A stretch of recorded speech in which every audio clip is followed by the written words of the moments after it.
Hi, I'm Ethan, a New York City-based business growth coach. And if you know anything about me, if you've been reading my posts on LinkedIn or looking at my videos, I have been spending this year, starting in January, from the moment Trump's second administration came into power, I've been wondering and pushing businesses into clarifying or even just saying how, if at all, they're fighting back and defending business interests against the Trump administration. So yesterday, Saturday, October 18th, was No King's Day. All across the country, in all 50 states, there were demonstrations, there were protests in defense of democracy, and also to start to put up a united front of people in this country who are pretty sick and tired of Trump and his minions attempting to do away with democracy.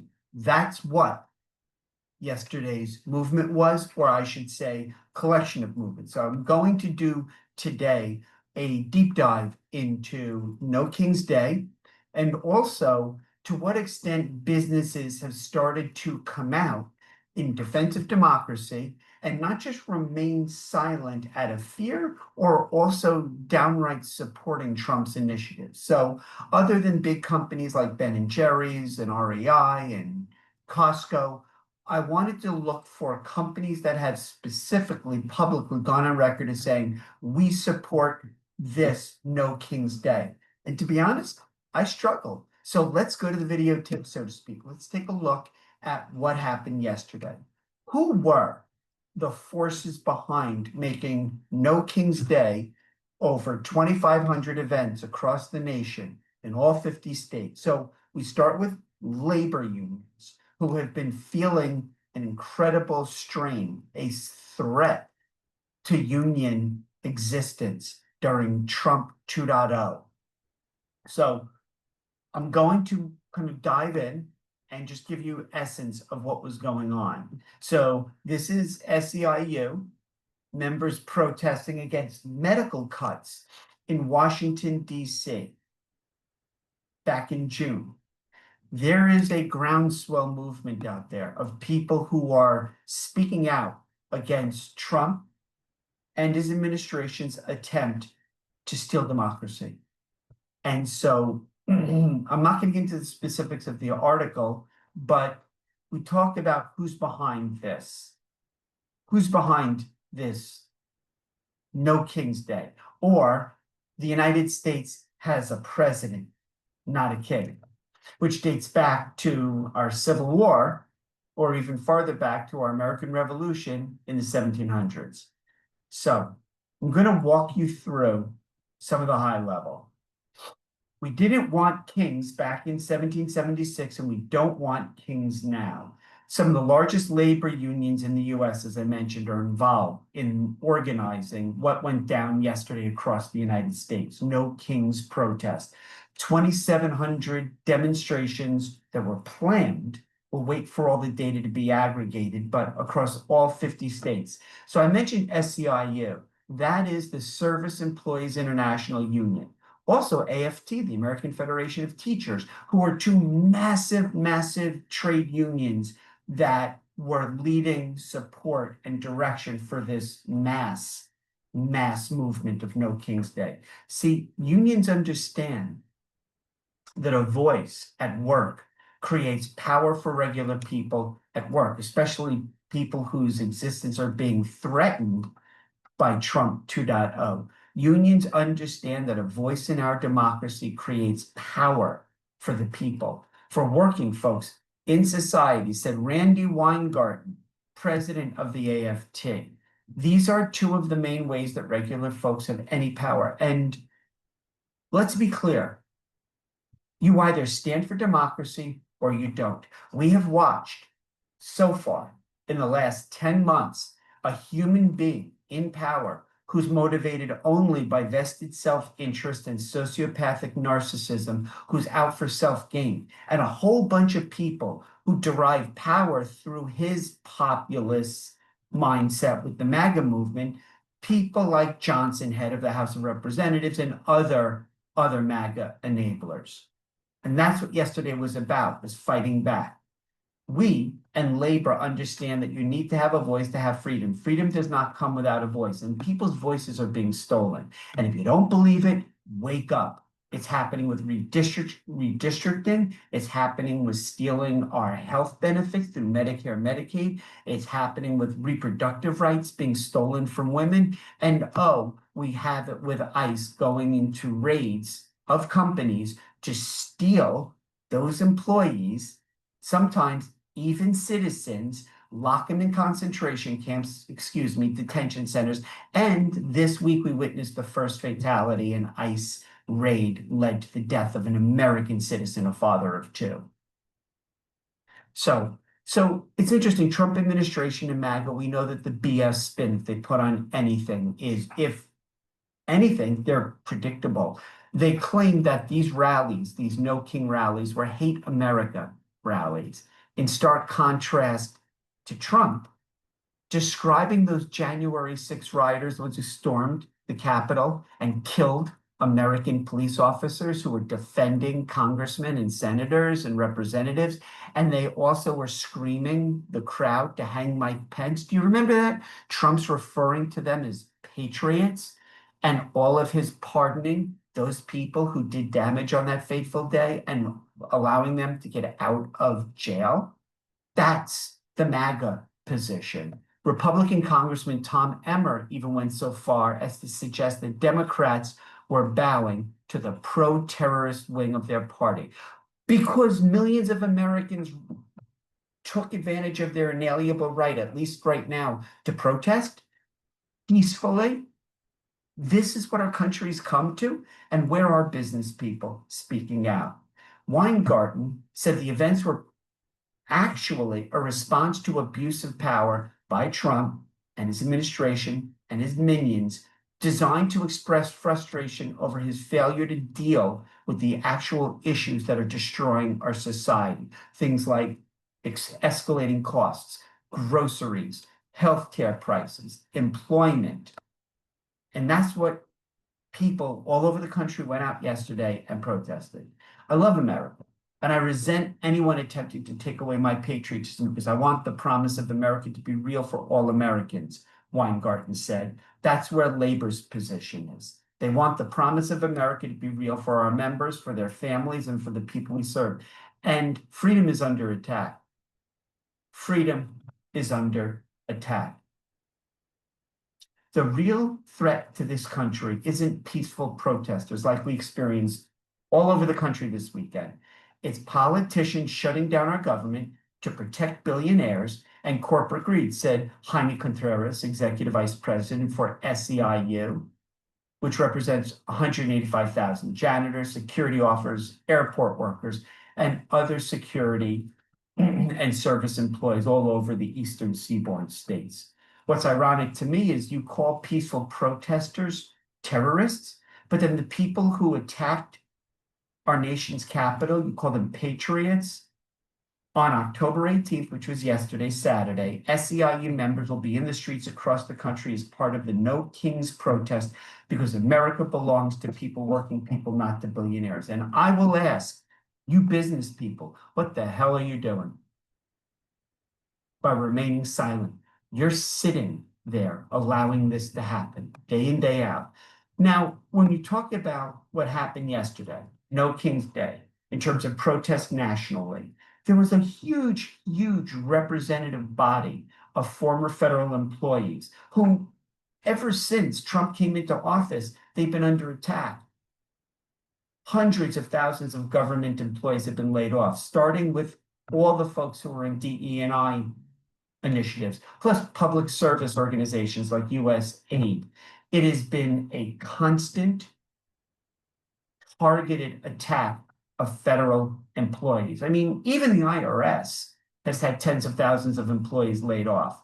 Many federal employees marched yesterday because they were protesting their frustration. Removals of government workers is one of the many issues of the folks who are attending these No King's Day protests all over the country. So Washington, D.C., I lived there for 7 years, from 92 to 99. I got my MBA there. My wife and I got engaged there. So I'm partial to Washington, D.C., even though I'm back in New York City. On Saturday, as part of this No Kings rallies, there was a long list of actions that were going on that people were protesting. And here's where we get into this. Mass deportations of undocumented immigrants and the herding, the rounding up of immigrants as well as actual American citizens. The National Guard being deployed by this wannabe chicken shit dictator, deploying National Guard into Democratic-controlled cities. Supposedly, the BS excuse was to combat non-existent crime. And you talk about we have the looming expiration of the Affordable Care Act and all those healthcare subsidies that were guaranteed to millions of Americans, which is going to go away. Wake up. They are going away. You don't believe me? Read the 2050 plan of the Koch brothers and the Heritage Foundation. It's in there. This was not a surprise what's happening. This is the main cause, these Affordable Care Act health insurance subsidies, the main cause of this government shutdown going into week 3, because the Republican Party doesn't care at all about this pain and suffering of our citizenry. But yesterday was also an important opportunity for dozens of participating federal employees. This is just in the DC protest itself, many of whom lost their jobs and they've seen their years of experience be trashed out. It's not, Trump doesn't do anything that isn't in Trump's own vested self-interest. When he makes, I don't know, $4 billion in cryptocurrency this year alone, when he's created 15,000 Bitcoin millionaires, that's all he's doing is an inner circle of people who deal with this crap because they're getting so much more wealthy in this favorable climate for millionaires and billionaires. But what about everybody else? So here's an interesting quote from somebody who was at the DC rally. Connecting in person with people matters, and so building bonds with fellow activists is important, said Mike Henning, president of the American Federation of Government Employees, Local 1534, which represents employees at the State Department, the U.S. Agency of International Development. It takes a small number of people actively engaged to implement change. And protests are a way to see who's the most active, who's the most present, and try to accentuate that. Henning is an interesting guy to be talking about this. He worked as a democracy officer for more than 3 decades at USAID, which the Trump administration eliminated as part of its push. Remember Doge and Elon, Department of Government Efficiency? This is Henning, before participating in the deferred resignation program through which more than 150,000 civil servants have left the government this year. USAID, you talk about the critical positive that they were doing across the world. In his former service of USAID, this is Mike Henning, we would help provide lawyers for people in tough places like Russia or Azerbaijan and Belarus, as well as support for their families. These are people that risk their lives to speak out against dictators. Some of them have died, Henning said. USAID and the US government are not there anymore. Not only in a rhetorical sense, speaking on behalf of these people, but also in a very real sense, USAID doesn't exist now. So let's go to Senator Bernie Sanders, independent from Vermont, who was the last speaker at Saturday's protest at the DC No Kings event in DC. He warned that self-government in America was in jeopardy. We are literally watching our democracy leave us or be stolen from us. It is in danger when we have a president who illegally fires tens of thousands of federal employees right here in Washington, D.C. and throughout our country and rips up union contracts that workers have fought for and won, Sanders said, eliciting a cheer that prompted him to briefly pause his remarks. And I'm going to put the links to all of these resources in the description below so that you can get it. But let's go to Economic Times. Who's behind this? That's what I wanted to get at when I started this. I couldn't find really any businesses except for one person who's an heiress to a $1 billion fortune. I'll get there in a minute. Christy Walton. But George Soros is funding the anti-Trump No Kings protest in the US. So I want to talk a little bit about George Soros, just very briefly. He's right now on Trump's shit list, and Trump is going to go after him. So millions of protesters show up yesterday for No Kings Day all across the US. The No Kings protests collectively aim to denounce the government shutdown, President Trump's policies, the vitriol, the hatred, the retribution tour that he's been on the second time around. George Soros has an organization called the Open Society Foundation, and they have been significant funders, $7.6 million of funding this movement, and also giving grants, monetary support to other critical organizations that kind of spearheaded yesterday's national events. One of them is called Indivisible. There were 2,700 events scheduled. So, love the image here. Impeach Trump again. Washington, D.C. and hundreds of other cities are on edge. Saturday came and went peacefully, even though there were anti-Trump rallies. These were No Kings protests being staged to denounce the government shutdown, Trump's immigration crackdown, and what opponents are calling these authoritarian dictatorial power grabs. And so that's what the collective set of protests were all about. On the eve of the protests, revelations have emerged linking billionaire George Soros to the funding of these national set of movements. At the center is called Open Society Foundation. That is a $32 billion George Soros philanthropic nonprofit. That's power.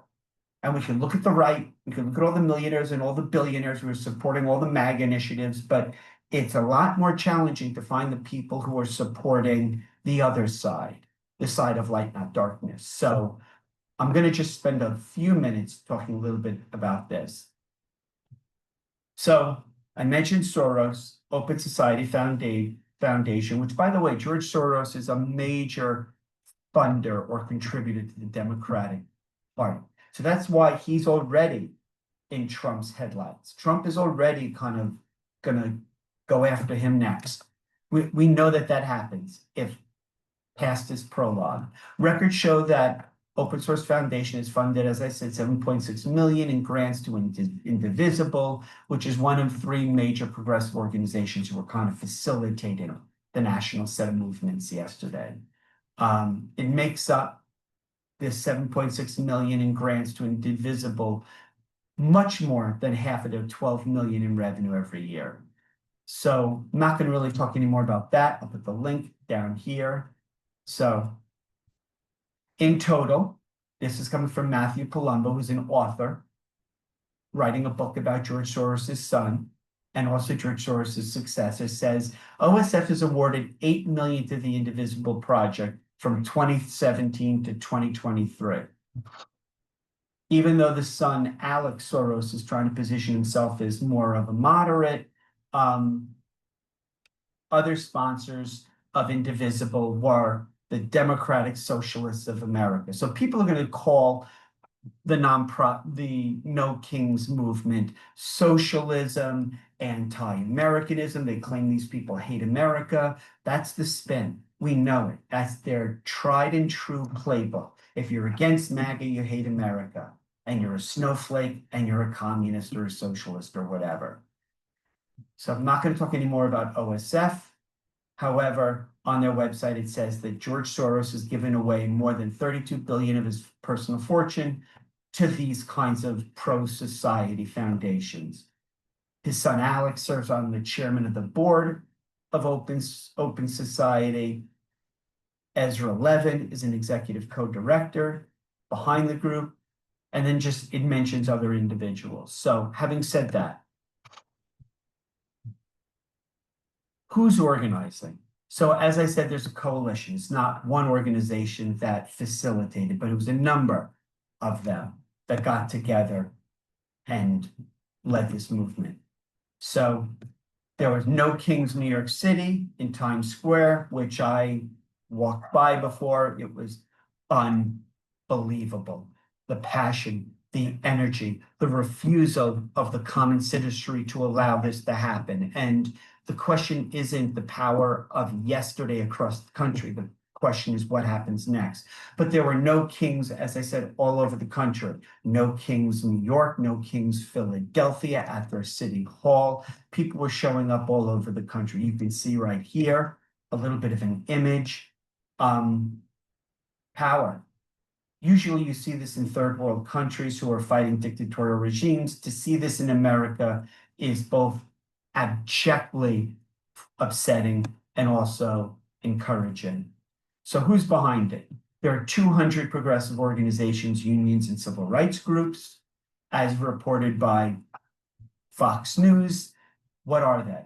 Indivisible, I mentioned, the ACLU, you know about them. They are constantly on the forefront of legal battles to protect civil liberties. We know the 50501 movement, which I'll talk about briefly, which if you think about the name, 50 marches, 50 protests in all 50 states, one movement called No King. So that's the 50501. Public Citizen, led by Ralph Nader, who started the New York Public Interest Resource Group, NYPIRG, in the 70s as a political action organization in defense of human rights. Major trade unions, I talked about it, SEIU and the American Federation of Teachers.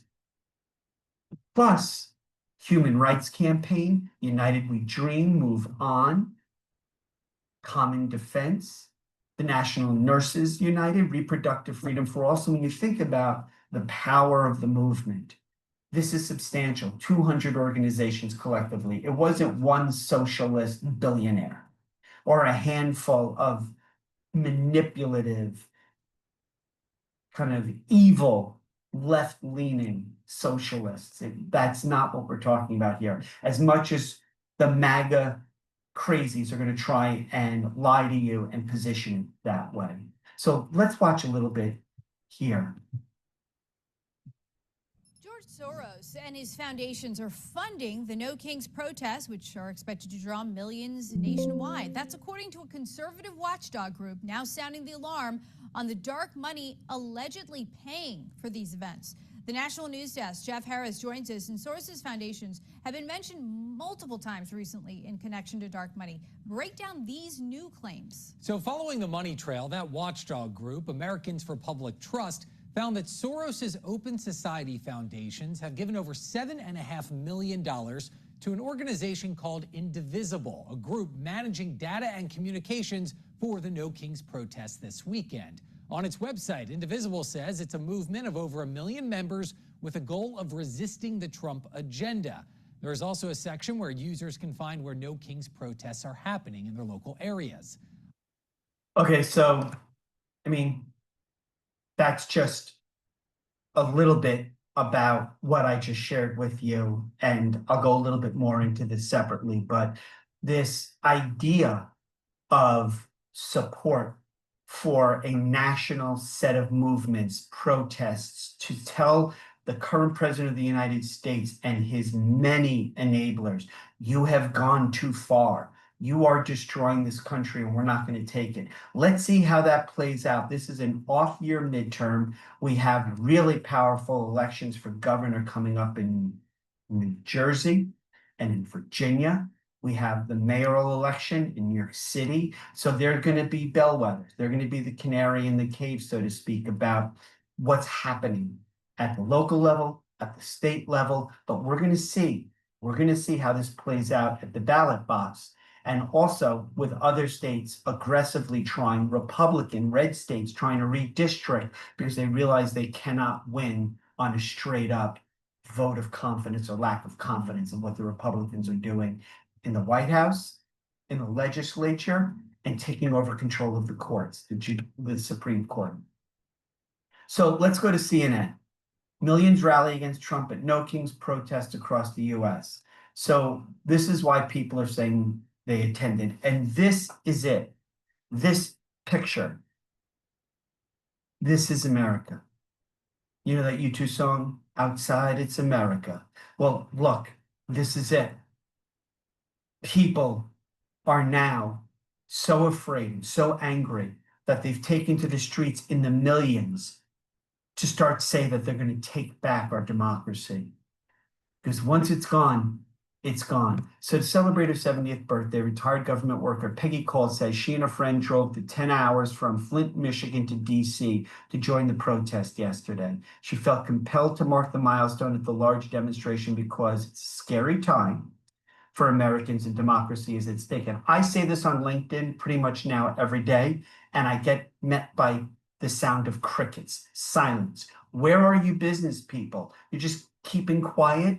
And then the question, because it's a rhetorical, of course you're keeping quiet, is why? What are you afraid of? Do you agree with the stealing of our country's democracy? This little exercise in democracy that's literally the candle in the wind is blowing out after 230 years?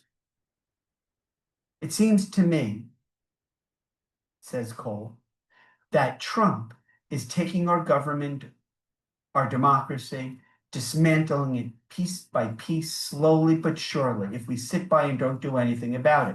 And this has been happening every day this year. And I am waiting to see businesses stand up and be part of this mass movement.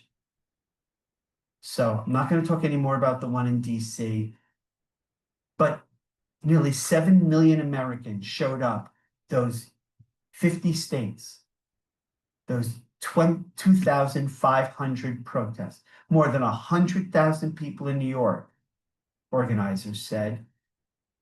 But there were movements all over the country. And look at this. This is what I walked by yesterday. This is Times Square. This is New York City, Broadway, theater. Look at it. This is what this year has meant to so many people, which is why they came out. The peaceful protests. No National Guard, no stormtroopers beating innocent protesters. Because, you see that in Russia and North Korea. You don't see that, or you shouldn't see that here, but you're seeing it now with ICE. Whether it's cities like Portland and New York City, where Trump is sending the National Guard. I mean, what is going on with this country? So let's go to actually Hindustan Times. Who are some of the organizers? Who's funding the No Kings? Who's supporting it? The No Kings protest, which took place across 2,500 protests, 50 protests in all 50 states each. That's where the math comes out to the 2,500. But I mentioned the ACLU, the 50501 movement, Public Citizen. I mentioned the trade unions and also the powerful organizations like Move On and Human Rights Campaign, United We Dream. Mention those. Progressive foundations, unions, grassroots. What businesses? I struggle to find them, but okay, here's one. I give you a very quick video that talks about the eras of the Walton family fortune, Christy Walton. Today on Forbes, billionaire Walmart heiress promotes nationwide anti-Trump protests. Walmart heiress Christy Walton, one of the richest women in America, has joined a small group of billionaires speaking out against President Donald Trump. The 76-year-old Walton, who is worth an estimated $19.3 billion according to Forbes, paid to take out a full-page advertisement in the New York Times last Sunday, calling on readers to, quote, mobilize on Saturday, June 14th. The advertisement appears to be an escalation of one she paid for in March, also in the Times print edition. At the top of the ad are the words, quote, No Kings, which appear to reference a political organization that's coordinating hundreds of anti-Trump protests across the U.S. Saturday, June 14th, the same day Trump is slated to host a military parade in Washington, D.C. So you can see that this is not the first time. We've had this happen several months ago. And still the Trump organization, the power brokers, the effective institution that is take over control for wealthy white male America, which was in the 2050 plan, which was available to everybody when he ran against Kamala Harris. It was available then, it's available now. He's just steamrolling right through, going after individuals that he deemed to be hostile to him. He's going after the media. This is what dictators do. They take over control and constantly stressing the guardrails of our democracy and trying to knock it off its tracks. So where are the business people who supported this movement? I don't know. But let's kind of take a moment to go to 5050. Excuse me, to go to the 50501.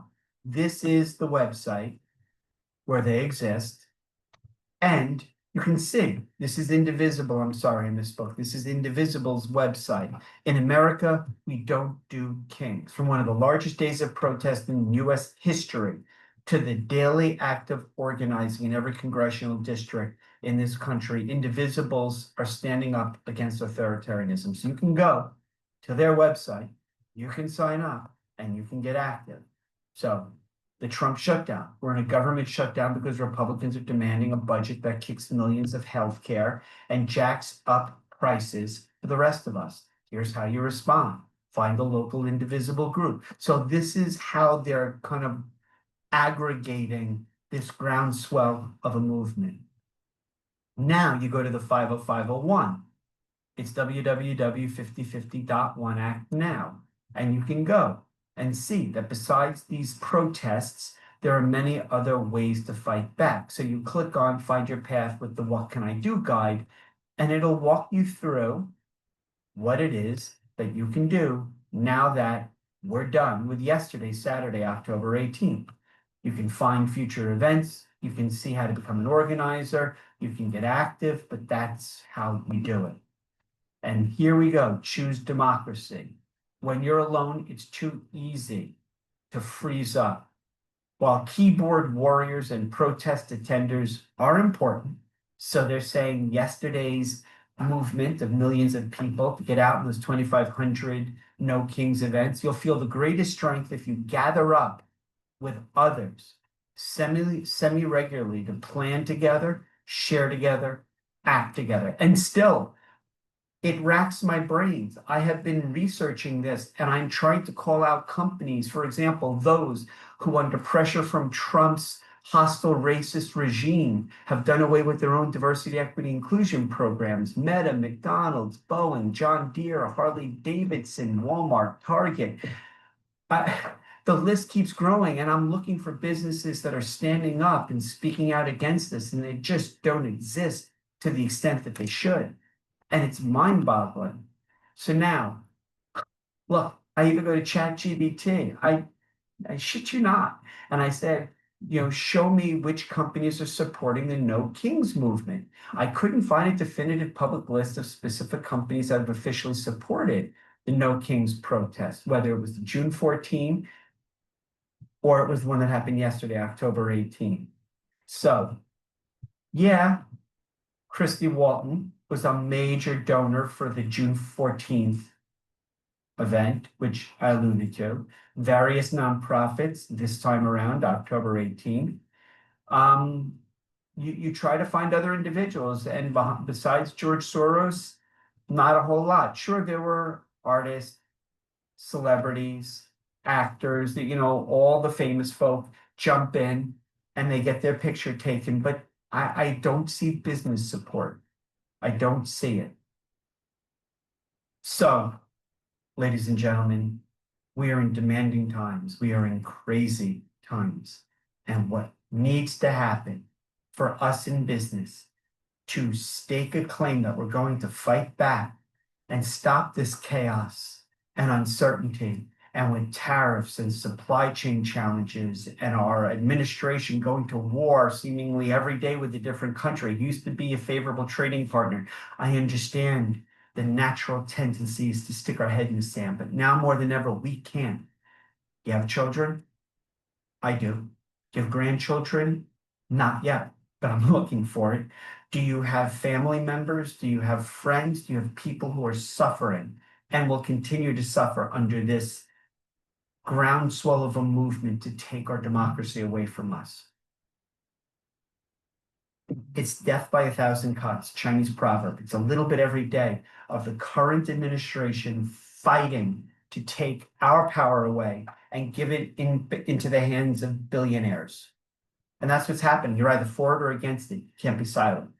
If you like this video, please hit the like button. I've got 660 or so videos on my YouTube channel with ideas, insights, inspiration. Please subscribe to my YouTube channel. It really helps support my initiatives. So thank you so much. Godspeed and good luck. Now more than ever, we need to get active. Thank you. Bye-bye.